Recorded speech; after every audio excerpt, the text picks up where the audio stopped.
మట్టి బంగారం అంటాం కదా, అదే అండి ఇది. మా టెర్రస్ పైన మనం లైట్ వెయిట్ విధానంలో చేస్తే ఎంత ఘనం మంచి ఎరువు తయారయ్యి వెళ్ళింది చూడండి. కంటైనర్స్లలో చూడండి, సూపర్గా ఉంది. ఇదంతా ఎరువు అండి, మంచి ఎరువు అయింది.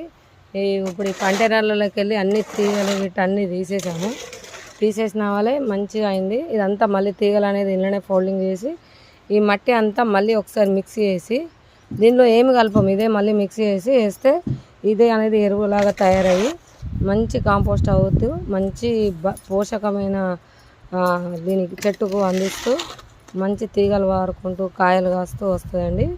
ఇప్పుడు ఇది ఇలాగే డైరెక్ట్ మొత్తం ఒకసారి కలుపుతాం. అక్కడి నుంచి ఇక్కడ దాకా కలిపేసి ఒకరోజు ఎండకెట్టేసి మళ్ళీ నెక్స్ట్ డే దీని మీద పోసి అప్పుడు విత్తనాలు వేసుకుంటాం. చాలా బాగా వస్తాయి.